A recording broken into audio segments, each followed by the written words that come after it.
This is the IBJ podcast for the week of January 17th, 2022, brought to you by Taft. I'm your host, Mason King. Welcome back to the podcast, everybody. If you've lived around here for a while, you know the name Christel DeHaan, one of the great success stories in modern Indianapolis history. And her impact on the city as a philanthropist can't be overstated. She was a bedrock contributor to arts and culture organizations, and there are 4 schools that bear her name in Indianapolis, which are part of Christel House International. She founded the education not-for-profit in 1998 to uplift children who live in poverty around the world and give them the tools to realize their potential. Christel House currently serves more than 6,000 students and alumni through 9 schools located in India, Jamaica, Mexico, South Africa, and the United States. Christel DeHaan was the co-founder of Resort Condominiums International, a timeshare exchange company which she sold in 1996 for $825 million, making her one of the richest women in the United States. In 2007, she finished work on a breathtaking estate with a 41,000 square foot home with a private lake on a 150-acre property in near North Indianapolis. She called it Linden House, after the tree that's popular in her home country of Germany. It's round about 45th and Michigan Road, just northeast of the Newfields campus, although it's kind of tough to see from the road. She lived there until her death in 2020 at the age of 77. It hit the market 2 weeks ago with a listing price of $14 million. And as stipulated by Christel DeHaan, the proceeds from the sale will go to Christel House International, establishing an endowment to help it expand its operations. Now, this is an incredibly rare opportunity for those with the means to own a huge piece of land in Washington Township and a relatively new 61-room mansion. When we look at the few similar properties that have been on the market in central Indiana since 2000, history suggests that it could take years for this to sell. The easiest comparison would be to the Asherwood estate in Carmel, formerly owned by Mel Simon, which after several years on the market was sold in 2 pieces, the 50,000 square foot mansion and adjacent land to a private buyer, and the remaining 87 acres to a residential real estate developer. Now, on this week's podcast, we're going to take a deep dive into the history of Linden House and Christel DeHaan's vision for the property. We'll hear how the sale process is going so far, and we'll learn more about its intended legacy as a financial driver for Christel House International. Our guests are listing agent Mike Johnson, Mark Willis, the DeHaan family's representative in the sale, and Bart Peterson, former mayor of Indianapolis and current CEO of Christel House International. Here's our conversation. I'm pleased to welcome to the podcast 3 guests this week. Let's have you guys say hi. I want to introduce you so our listeners can get a beat on your voices. First, we have Bart Peterson, the CEO of Christel House International, and of course, a former mayor of Indianapolis.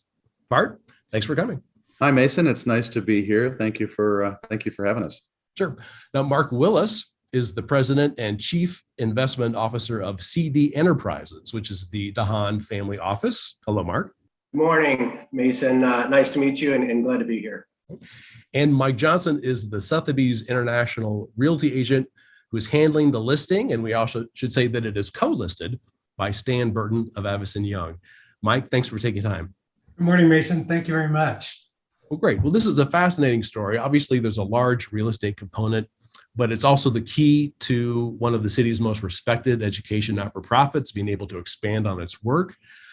Who would like to start us off, though, with the story of Christel DeHaan deciding to build this house? What was the vision here? Well, I might take a stab at that, Mason, and then let Mike jump in too. Christel wanted a place in Indianapolis that would be a place she could retreat to from all of her other responsibilities as the chairman and head of Christel House International as it was growing, all of her philanthropic activities around the city of Indianapolis and the board positions she sat on. But more than a retreat, she really wanted a place to be able to entertain and host guests really from all over the world, but also do fundraising for other nonprofits. There was some fundraising activity there for Christel House International, but she also entertained and did fundraising for other nonprofits. So this particular property, when it became available, was very well suited for what she was interested in. I always describe Linden House, which is the property where her home sits, as kind of her second passion. Christel House International, the kids that it serves, the families, that was always her main passion. And she devoted hours and hours and years and days and to that mission. But Linden House is really her second passion. And the landscaping and the art around the property was something she really, really did personally enjoy developing over the course of her time in building the property as well as living there. Yeah, Mike, this must have been a super fun listing to write. I mean, how often do you get this much stuff to write about? What really stands out for you? Oh gosh, this has really been an opportunity of my career so far. Properties like this, by and large, aren't available in Indiana. For that matter, properties like this aren't available throughout the country that often. The house has so many incredible features, but what stands out to me every time I'm there more than anything is it's two things. It's the setting and the location itself. The fact that you've got this magnificent home that sits on 150 acres, 10 minutes from downtown Indianapolis is pretty unique.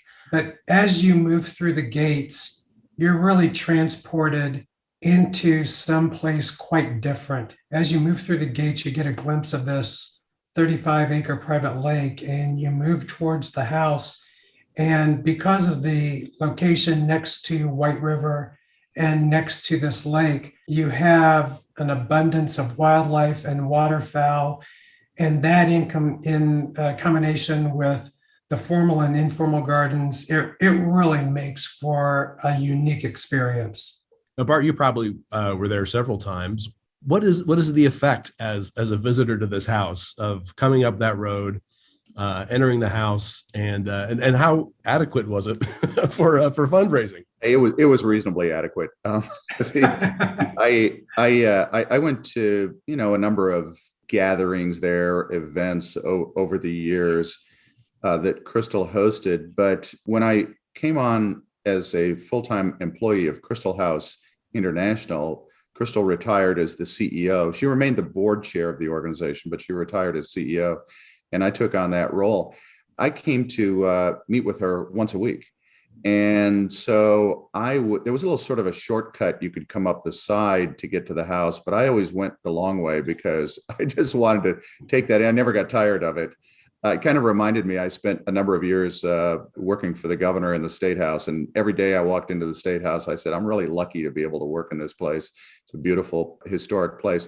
Well, once a week I got to go to Linden House and meet with Christel, and both the experience of meeting with Christel and also the experience of this home. And as Mike said, the incredible setting and the care that she put into literally every detail across that 150 acres is unparalleled. If there's a prettier house in the United States, I don't know what it would be. Now, Mark, what was on this land before? There was a monastery on the property, and this was came available for sale back. Mike, was that in the early 2000s? My recollection is I think she purchased the property maybe 1999, something like that. Yeah. And then the house was started in 2003, and it took 4 years to build the house. And she moved in 2007. The design of that house, I kind of struggled when I was writing an online item about it to describe it.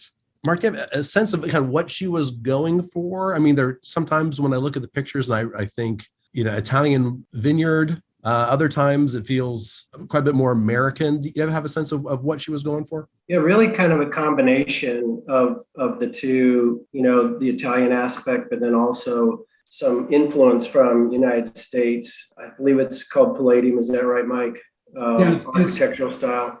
Yes, it's Palladian architecture, and it was influenced by Via La Rotonda, which is in northern Italy, and also Jefferson's Monticello. Oh, It's simple architecture. It's where rooms within the house are similar in size and similar proportions, I guess is a better description than size.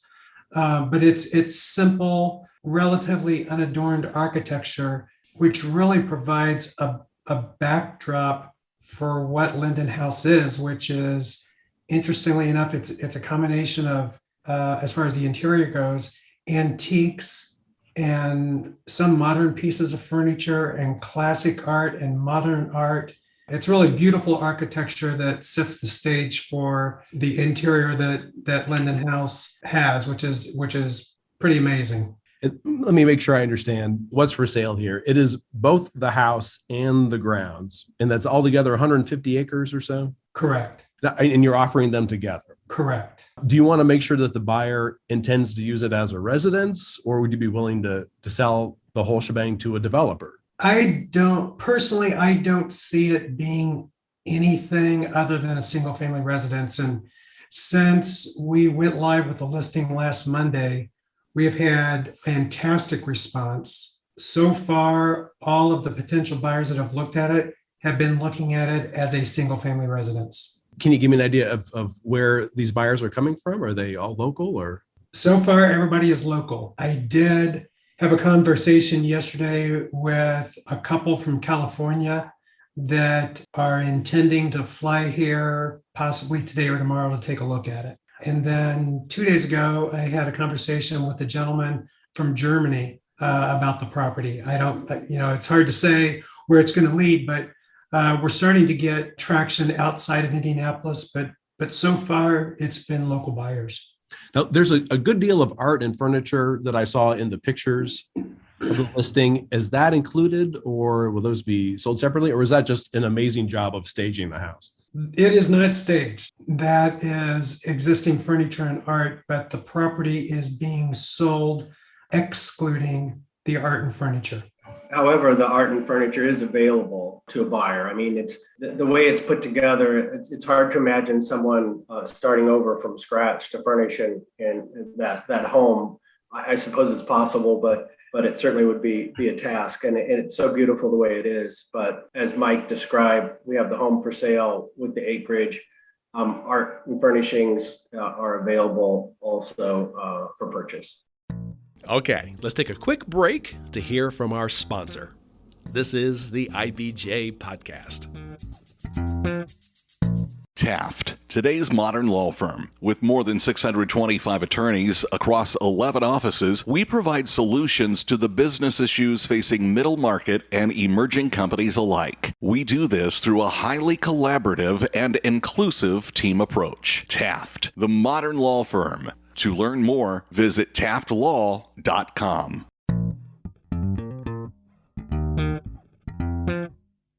All right, we're back with this week's edition of the IBJ Podcast. We'll continue our conversation with Mike Johnson, Mark Willis, and Bart Peterson about Linden House and Christel House International. How do you price something like this? How do you come to an asking price of $14 million? I'll tell you, it's not an easy process. If we're in New York or California or other parts of the country, it's a simpler process because you have a lot more past sales to use as comparable properties. This property really has nothing that is comparable. The most comparable property would likely be Asherwood, which was the Simon Estate in Carmel, or the Hilbert Estate in Carmel, which is also in Carmel. But in my personal opinion, I don't think either of those properties compare to this property. Simon's property would likely be the most comparable in size and scale, but I believe this property is a superior property, and its location is more unique in that you can be to any place in the city within 15 or 20 minutes. Yeah, why did she want to establish a residence in, what is still basically the heart of Indianapolis? You're a stone's throw away from the art museum. when, I mean, there were so many options that she could have taken in the suburbs. Really, a lot of her activity was centered in the downtown business district. I mean, she had a business office that we continue to operate out of for Christel House International and her family foundation.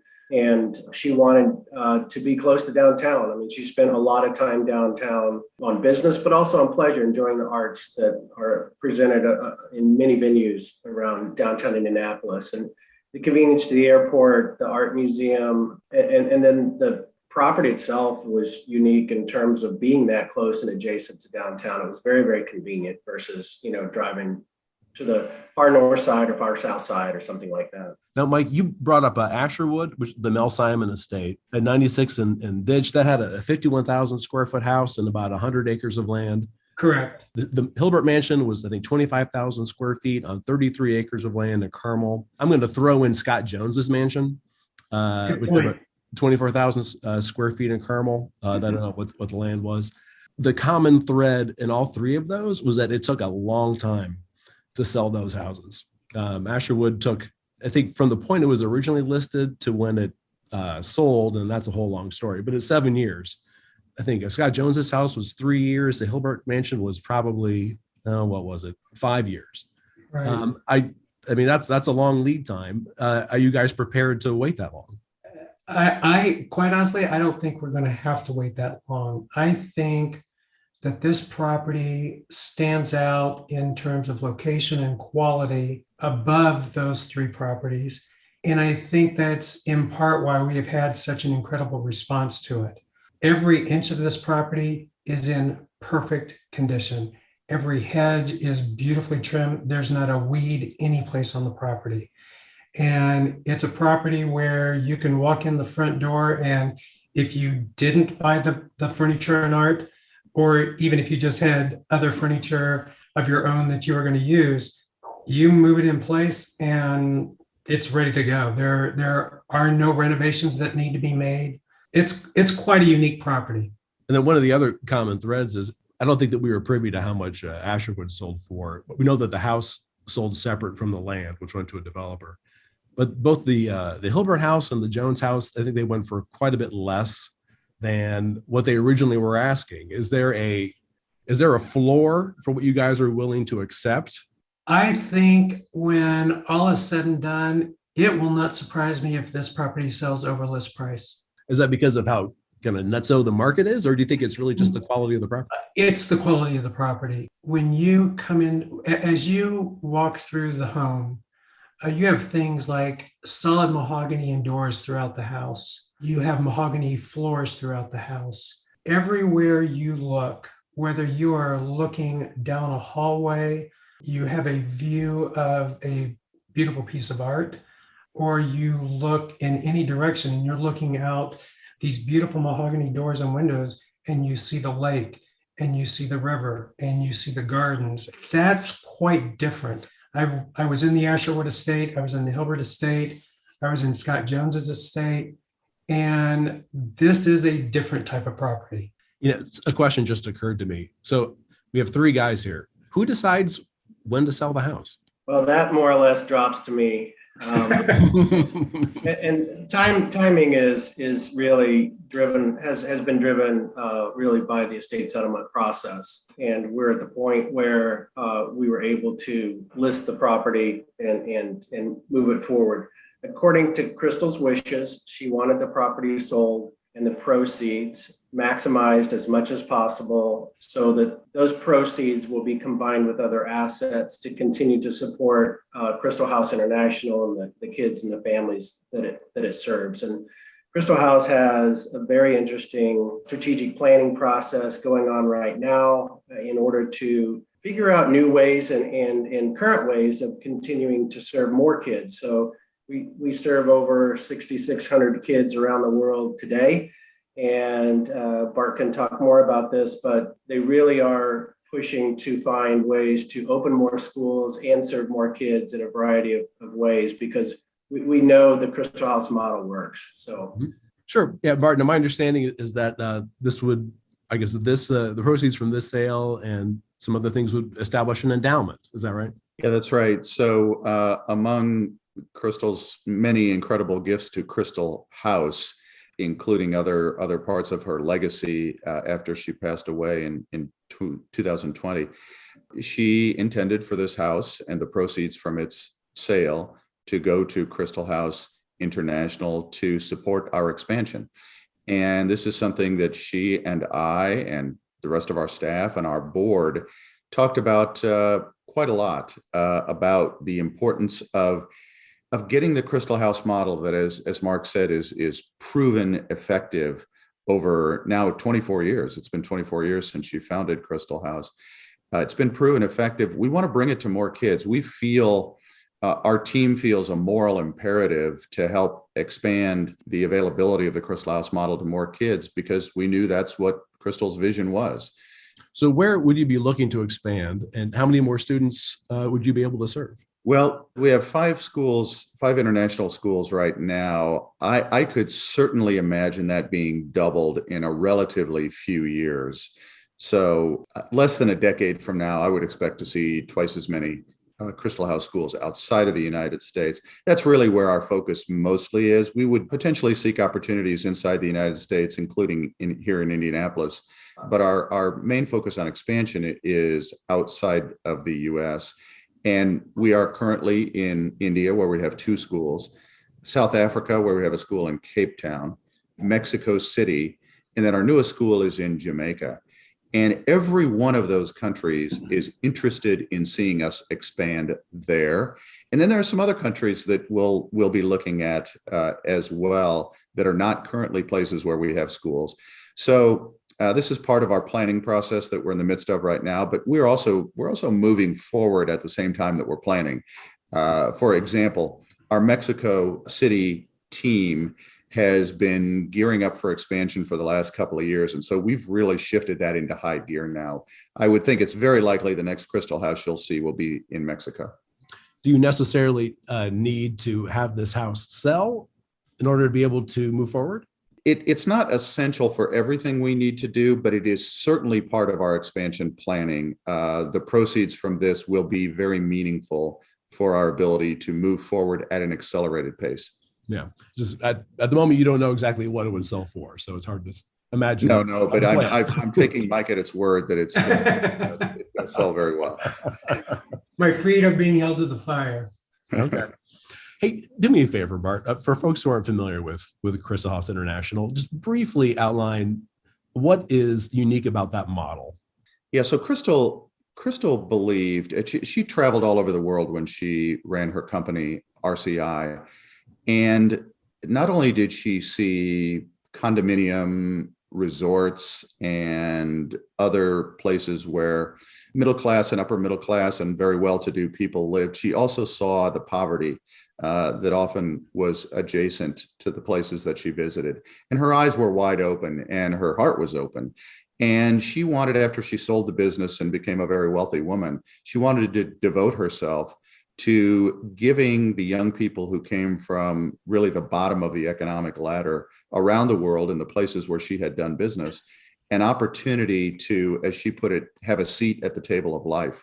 She believed that that was about education, first and foremost. I think we would all agree on that without an opportunity for a high quality education, the chances for success in life are pretty limited. But she saw it as much more than just education. So that's why we always say that Christel House is more than just a school or a series of schools, because she believed that you had to accompany a rigorous education program with character education, with life skills training, with healthcare. So we provide healthcare to the students and their families. We provide nutrition. She believed that no student could learn effectively on an empty stomach.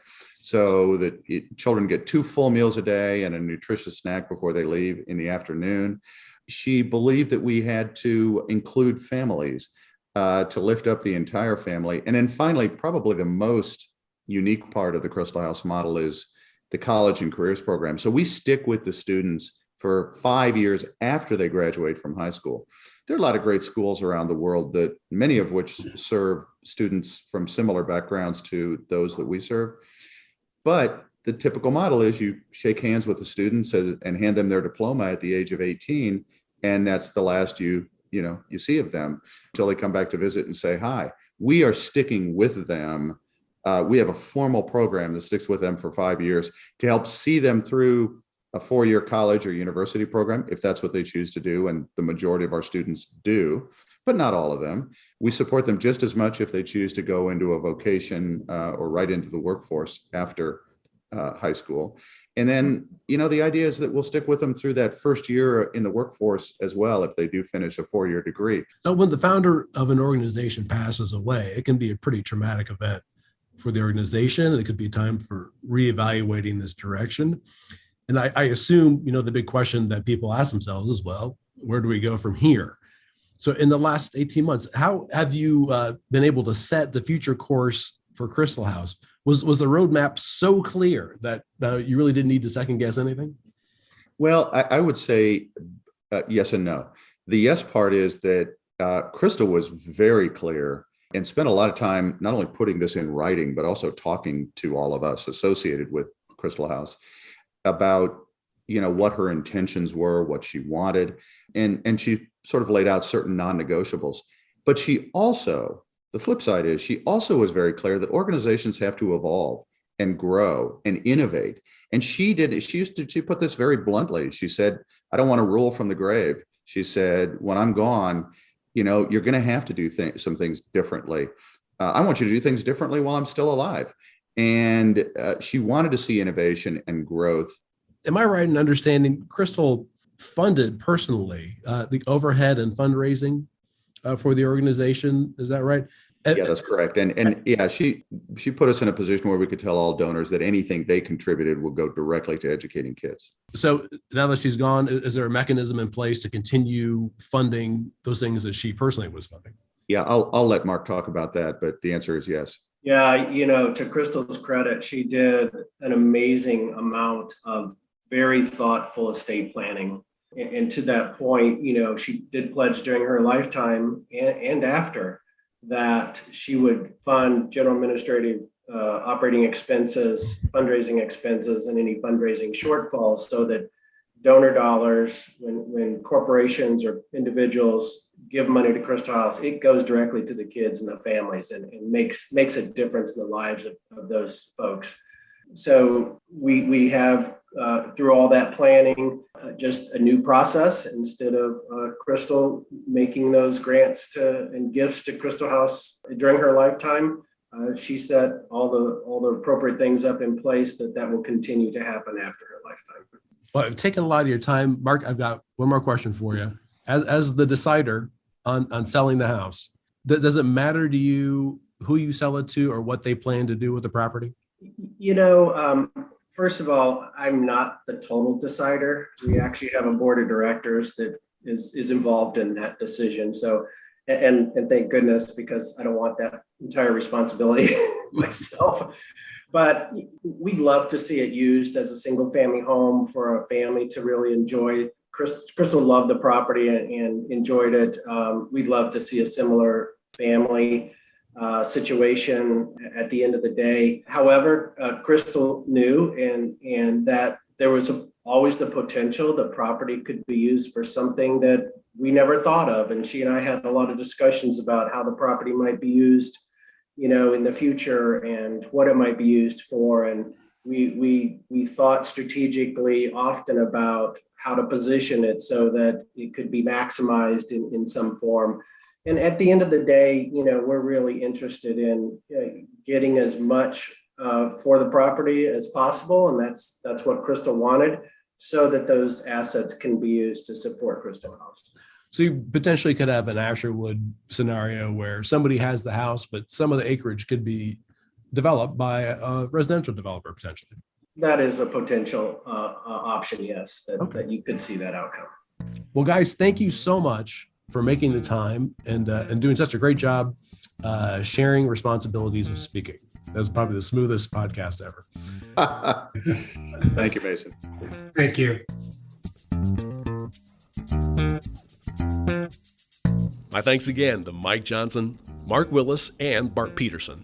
And folks, before you get on with the rest of your week, there are several stories in the latest edition of IBJ that I want to draw to your attention. First up, Indianapolis leaders want more affordable housing in Marion County for low and mid-income residents, but low-cost options often sunset after a period of years. IBJ's Leslie Bonija-Muniz reports that city officials and a wide range of neighborhood organizations think they have found an approach that can keep some properties affordable indefinitely: community land trusts. Also in this week's issue, Susan Orr reports on the progress of private equity firm Monument Microcap Partners toward its goal of buying small firms and helping them grow.